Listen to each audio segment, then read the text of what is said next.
Hey there, cats and kitties. I am the Blues Man, Johnny Blues, and with this video, I'll be discussing my thoughts on episode 16 of the anime series Ushio to Tora, and much as was my speculation toward the tail end of the previous episode with that, title name for this episode, Transformation, we see Ushio's made up his mind. He's going to jump into Moritsuna and try to save him from all of this, just Hyo power that has all consumed him and possessed him, and not without some resistance. I mean, he is mulling it over a little bit as challenged by Akiba Nagari, saying, do you really want to risk your soul, the loss of your life?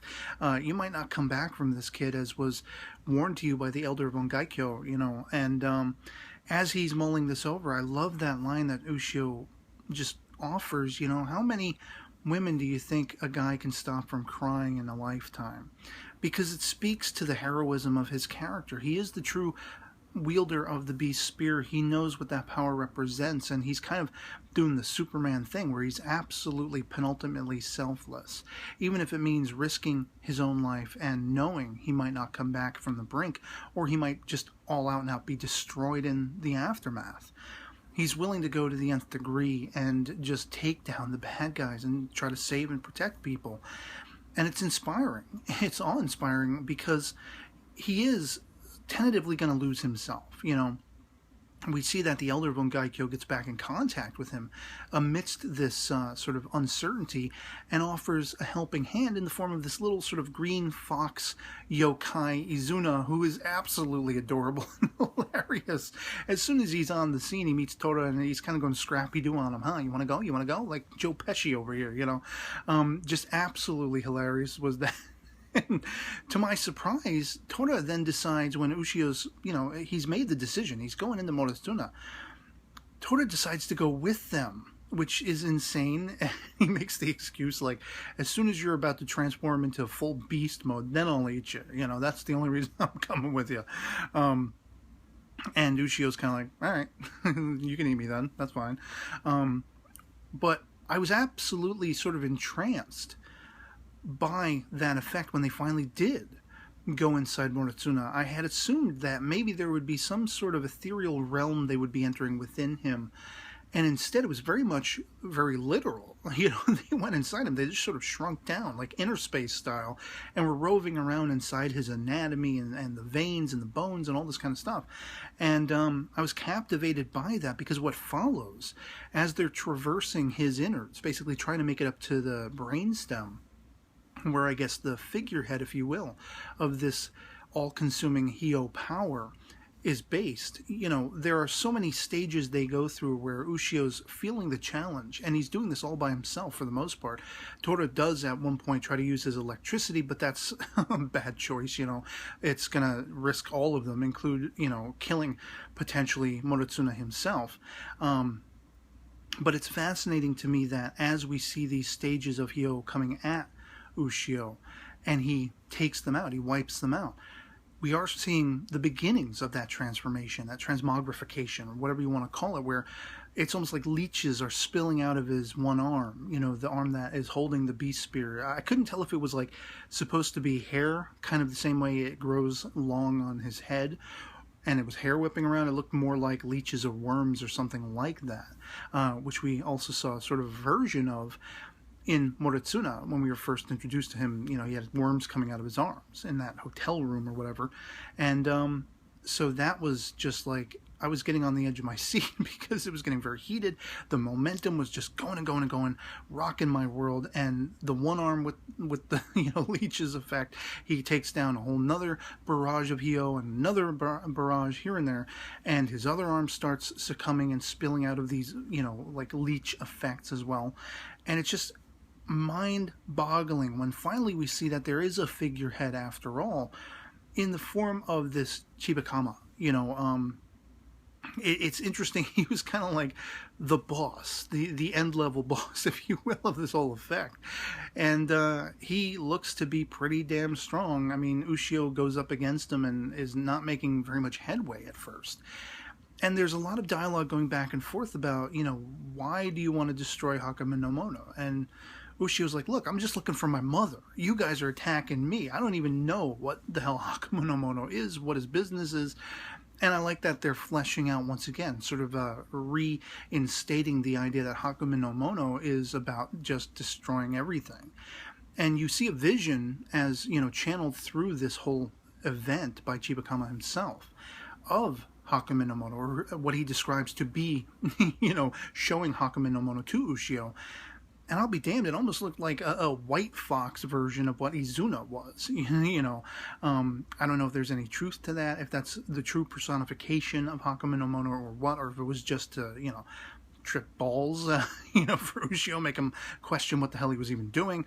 And as we see, it's very much a group effect once again, in the strengthening of alliances that Ushio has been surmounting, in the last several episodes. He's been making so many allies and just very much affecting people with his positivity and his heroism.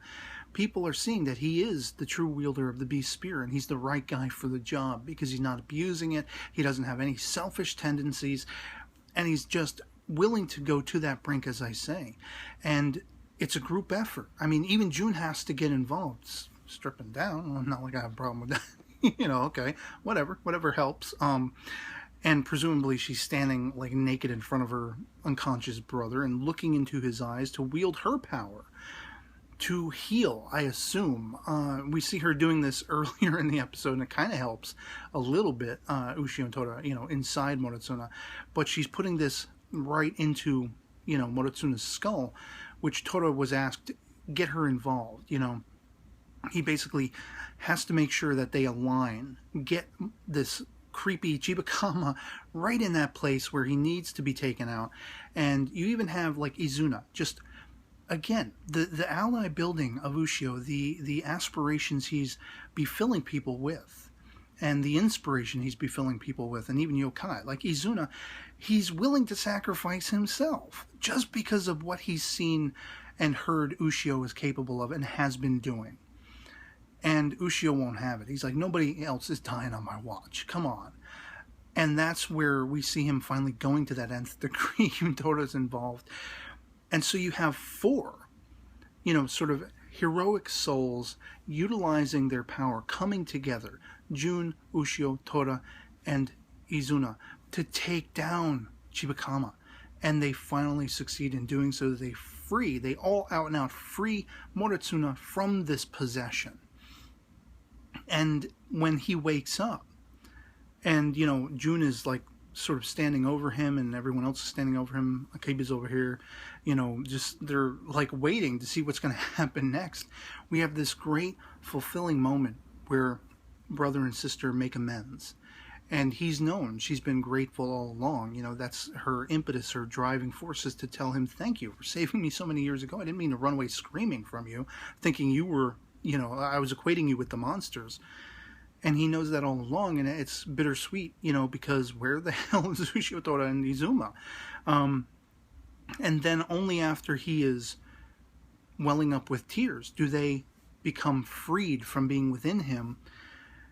And you think everything is fine. Everything has worked out, happily ever after. And just at that moment, just as the episode's rounding up to the end, all of a sudden...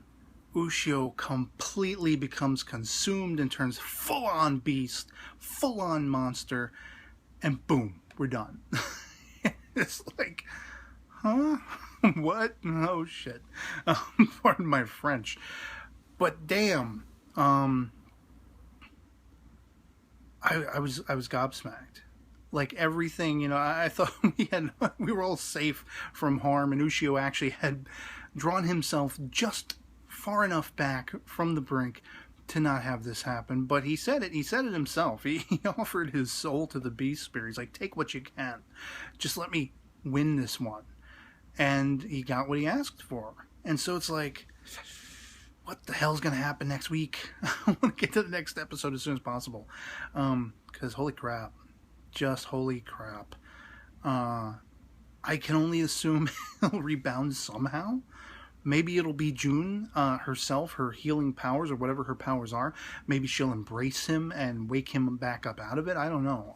Sort of reverse the process. I don't know. I have no idea. what I do know, what I am absolutely captivated by, as I say, is the alliances Ushio has forged. I mean, even Akiba, he's basically like, forget it. I'm not going near that beast spear. I'm having too much fun watching you guys. You're the right guy for the job. That beast spear knew who to pick. And I love the dialogue between he and Jun when they're trying to hold down Moritsuna while, Ushio, Tora, and Izuna are inside him. And he's basically describing Ushio's character, what he's willing to do, the fact that he's doing this for Jun, just to not see her continue crying, just to try to put an end to her sorrow. It's the only reason he's doing this, because he cares for others. And even in that challenge between Ushio and Chibakama, he's saying, I'm not trying to go out killing all you yokai. You guys are attacking me. I just want to find my mother, for crying out loud. So it's like, damn, this show is captivating. Damn, the show's gotten just better and better and better. And cliffhanger after cliffhanger, I don't care. I am waiting with bated breath for the next episode. Love to hear from you guys in the comments below what you thought of episode 16 of Ushio to Tora. If you've seen it, if you enjoyed it as much as I did, if you were on the edge of your seat as much as I was. If not, why not? Let me know in the comments below. We can agree to disagree, even if you're coming from a completely different perspective on it and not very much impressed by it. I'd still love to hear from you. So, yeah, otherwise that'll be pretty much it for me on this. Hope this video finds you well, and I'll catch you all later. Peace.